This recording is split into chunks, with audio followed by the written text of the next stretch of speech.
ऋग्वेद मंडल number 9 सूक्त 1 मंत्र 9 में आपको दिखाते हैं, देखिएगा।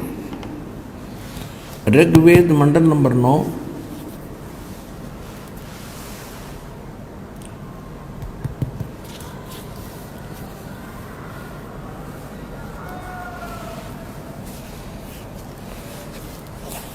और ये अनुवाद किसने किया? कोई नहीं सोचा कि रामपाल ने संस्कृत ना आती, इन इंजीनियरों द्वारा कर रखा है ये अनुवाद, आर्य समाजियों द्वारा। सर्वदेशी कार्य प्रतिनिधि सभा, महर्षि दान भवन, रामलीला मैदान, नई दिल्ली। और ये इसके अनुवादक हैं और यहाँ से ये छपी है और ये आपको दिखाते हैं।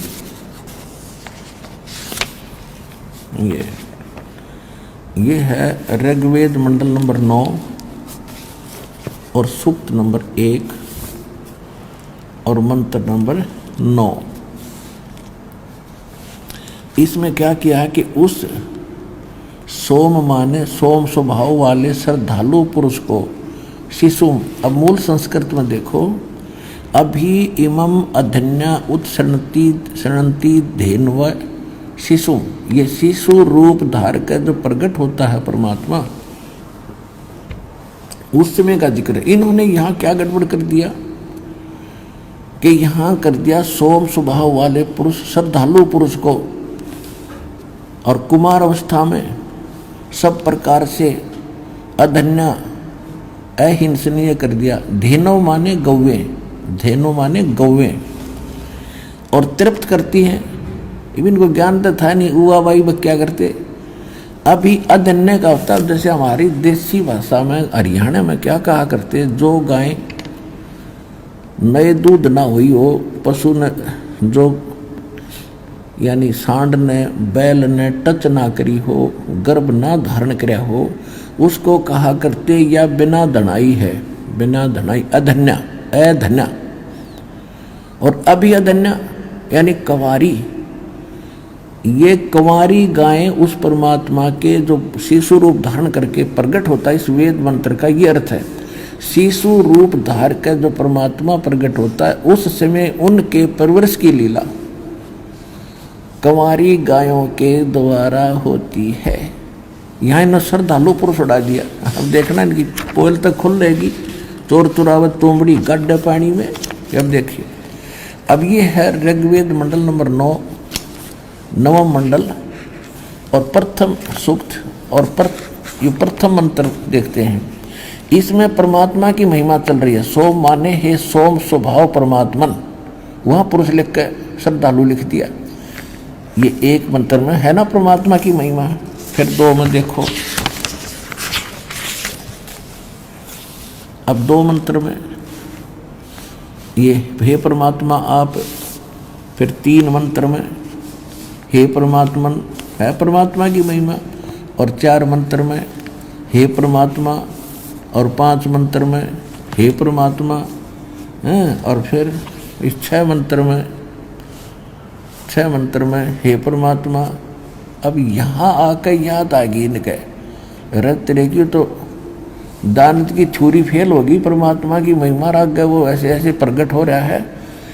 तो इनने फिर अड़ंगा शुरू कर दिया 7वें और 8वें 9वें मंत्र में। देखो अब 7वें में क्या कर दिया, उस पुरुष को, पुरुष माने परमात्मा होता है, अगर हिसाब लाओ तो सही मीनिंग करें तो अर्थ। अब 8वें में क्या कर दिया, उस पुरुष को, ओए होए, अब पुरुष माने परमात्मा होता है। अब देखो एक अपनी देसी भाषा में आकर दी, काटे से काटा लिख दिया करें। इन इंजीनियर तो फेल करूंगा इनके उनसे। अब देखो, अब यजुर्वेद है, दानंद का अनुवाद किया हुआ। देखो ये महर्षि दानंद का अनुवाद किया हुआ है यजुर्वेद, और उसी आर्य समाजियों से युद्ध छपा है, उन्होंने छाप रखा, बना रखा, प्रकाशक वही है, और ये इसका अनुवादक यहाँ से ये प्रिंटेड है। अब इसके 40वें अध्याय का 17वां मंत्र आपको दिखाते हैं। इसमें क्या है, वेद ज्ञान दाता भी वे ब्रह्म है जो गीता ज्ञान दाता है। 44 अध्याय 40 अध्याय और मंत्र 17। इसमें क्या लिखा है ये देखो, इसमें पुरुष शब्द है, पुरुष। और ये अनुवाद महर्षि दानंद का है। हे मनुष्य, जिस ज्योति स्वरूप, ये ज्योति स्वरूप से गीत वेद ज्ञान दाता यु काल है, ज्योति स्वरूप रक्षक मुद से अविनाशी यथार्थ कारण के आच्छादित मुख के तुल्य उत्तम अंग का प्रकाश किया जाता है, जो वह प्राण व सूर्य मंडल में पुरुष माने पूर्ण परमात्मा है। पुरुष माने परमात्मा, पूर्ण परमात्मा है। वह तो परोक्ष रूप है, वो तो गुप्त है। अहम मैं ब्रह्मलोक रूपी आकाश में रहता हूँ और मेरा ब्रह्म नाम है और मेरा ओम नाम है। ओम नाम जानो। इन्हें अड़ंगा करके भी ना छुपा सका।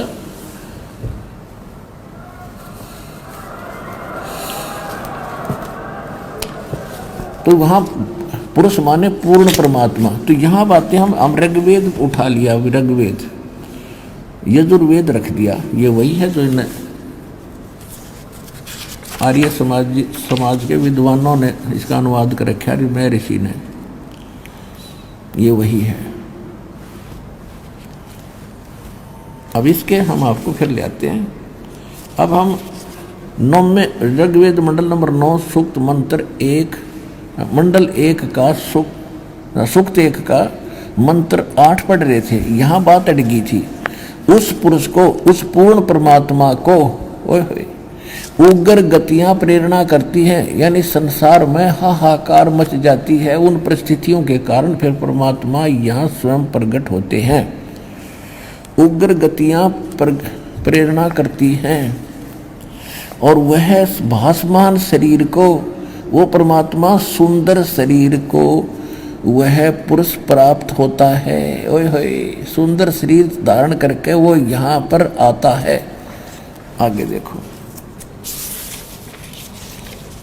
ये देख लिया होगा आपने कि उस पुरुष को, उस पूर्ण परमात्मा को उग्र गतियां प्रेरणा करती हैं और भासमान शरीर को, यानी सुंदर शरीर को वह परमात्मा प्राप्त होता है। पुरुष, ये पुरुष लिखने लगे अगुड़ पुरुष कर दें किसी सुंदर ना हो। मानस मनुष्य के बारे में कह रखी होगी, मनुष्य के बारे में। अब और जिसमें 3 प्रकार से दूसरों का वारण माने कल्याण करने वाला वो मधु में शरीर मिलता है। अब यहाँ वास्तविकता इसकी ये है कि वो परमात्मा 3 प्रकार से सबका कल्याण करने के लिए, देखभाल करने के लिए 3 स्थिति है उस मालिक के शरीर की। एक रूप में तो वो ऊपर रहता है, तेजों में शरीर है, करोड़ सूर्य में राजे, करोड़ चंद्रमा से एक रोम की शोभा है। और दूसरी स्थिति में वो आता शिशु रूप धारण करके एक युग में, प्रत्येक युग में ऐसी लीला करता है और उसको निसंतान उठा ले जाते हैं और उसमें वो कुंवारी गायों से उनके दूध की उनके बालापन की परवरिश होती है। तो ये दूसरी प्रकार का जो लीला है, इसमें वेद मंत्र ऋग्वेद मंडल नंबर 9 सूक्त 1 मंत्र 9 में वो दूसरी प्रकार की लीला का वर्णन है। ऊपरले बता दिया वो परमात्मा सहस्री दाता है। जब संसार में हाहाकार मच जाता है, उग्र परिस्थितियां हो जाती हैं, तब वो सुंदर शरीर धारण करके और नीचे आता है। और फिर क्या होता है, उसकी परवरिश की शिशु रूप धारण करके आता है। देखो, अब ऋग्वेद मंडल नंबर 9 और सूक्त 1 मंत्र 9 को हम पढ़ेंगे। 8 पढ़ लिया हमने। उस सोम माने अमर परमात्मा को, सोम स्वभाव रूप परमात्मा को, और सोम माने परमात्मा ये प्रथम मंत्र में खुद कर ही रहे हैं। यहाँ पुरुष श्रद्धालु पुरुष लिख दिया। उस अमर परमात्मा को जो शिशु रूप धार के आता है कुमार अवस्था में, अभी अदन्या, अभी माने पूर्ण रूप से, अदन्या माने बिना दनाई, अनटच्ड, जिसको बैल ने टच ना किया हो कभी कंवारी, धेनव माने गौवें, शनंती माने तृप्त करती हैं, यानी उनके परवरिश की लीला कंवारी गायों से होती है। ही इज गॉड, जो शिशु रूप धारण करके आता है।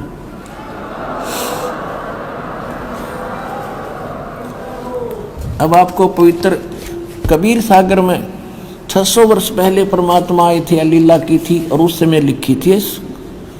कबीर सागर में यूं ना सोचो, आज वेद में देख के लिख ली होगी ये वेद तो दास ने 2002 में देखे, पहले शकल भी ना देखी थी इनकी। और ये देखो आज परमात्मा के इतिहास में जिसकी लीला में वेद समर्थन करते हैं, जिसकी लीला का, तो who is God, Kabir is God, who is God, Kabir is God. देखो कबीर सागर, खेमराज श्री कृष्णदास प्रकाशन, मुंबई।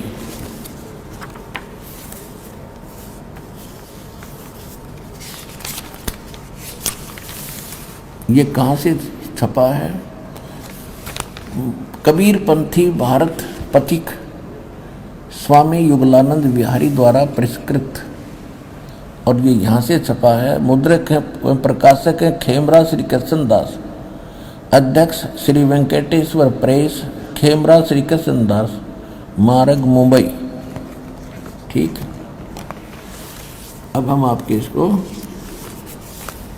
74 पृष्ठ पर ले चलते हैं, थोड़ा सा दिखाएंगे। ये है ज्ञान सागर, एक खंड है कबीर सागर का, अध्याय है 74 पे।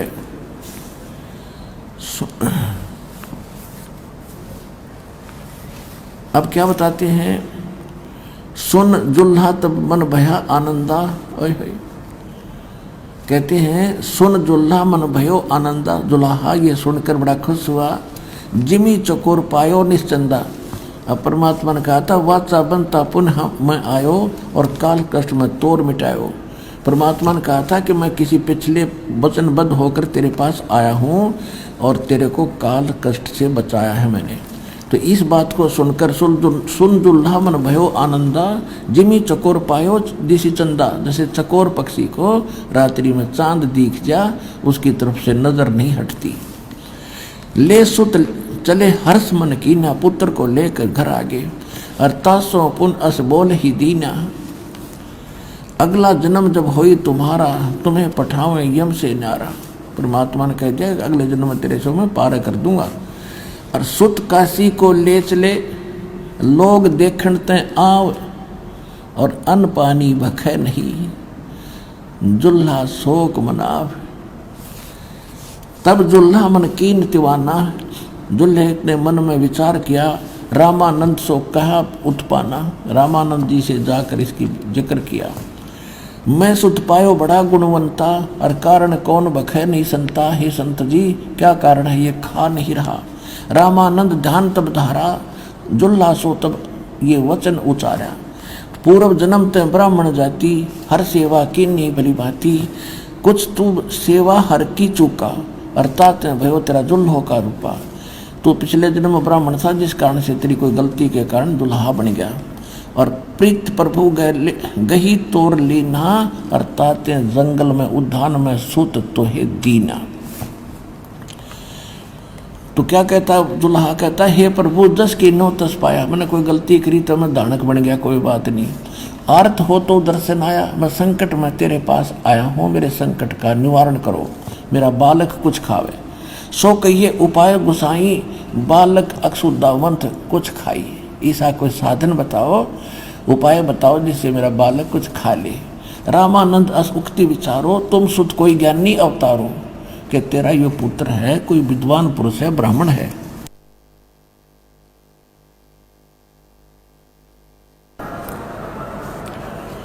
अब जैसा उसको ज्ञान था वो बता रहा है। ये कहता है रामानंद अस युक्ति विचारा, तब तुम सुत कोई ज्ञानी अवतारा। और बछिया जाही बैल नहीं लागा।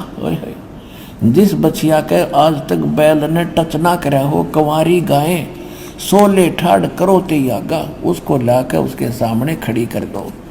दूध चले ते ही थनते, और दूध ही दरो छिपाई, अक्षुदावंत जब हो अर्ता को देखवाई। जुल्हा एक बछिया ले आवा, और चलो दूध कोई मरम न पावा। चलो दूध जुल्हा हरसाना, और राख छिपाई कहो नहीं जाना। अब यहाँ कहते हैं दूध तब पीवत नाम कबीरा, दूध तब पीवत नाम कबीरा, और खेलत संत संग मत धीरा।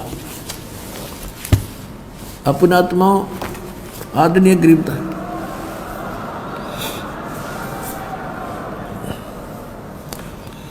आदरणीय गरीबदास साहिब जी आंखों देखा मालिक के उस ज्ञान योग को, जैसे तुलसीदास जी ने रामायण को अपने शब्दों में, लाखों वर्ष पहले घटी रामायण को अपने शब्दों में, अपनी चौपाइयों में, वाणी में दोबारा चित्रार्थ कर दिया, और 100 की जो सत्य है वह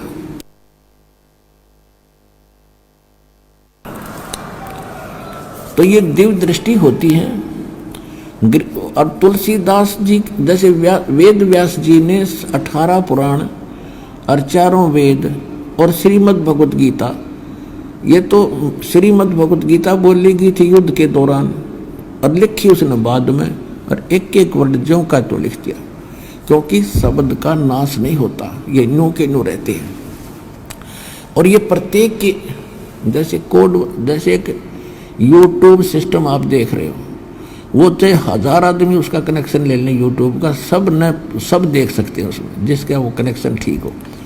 तो इसी प्रकार एक दिव्य दृष्टि होती है जो तुलसीदास के पास थी, लेकिन उसकी रेंज कम थी, और गरीबदास जी को जो दिव्य दृष्टि मिली है उसकी रेंज की क्षमता बहुत ज़्यादा, बहुत अक्षमता थी, जिस कारण से गरीबदास साहिब जी ने भी बताया है, और परमात्मा ने उसको अपनी सारी कथा बताई दी थी। तो गरीबदास जी भी कहते हैं, अन ब्यावर को दूहत है कुमारी को, और दूध दिया तत्काल, और पीवे बालक ब्रह्म गति तासी भय निहाल। अब यहाँ वेद बता रहे हैं कि जब वो परमात्मा शिशु रूप धारण करके आता है, उसकी प्रवेश की लीला और कुंवारी गाय से होती है। और परमात्मा की लीला में 600 वर्ष पहले लिखा हुआ है कि परमात्मा कबीर जब आए थे और उन्होंने 25 दिन कुछ खाया पिया नहीं, तब एक कुंवारी गाय ने से दूध से उसके परवरिश की लीला हुई थी। Who is God? Kabir is God.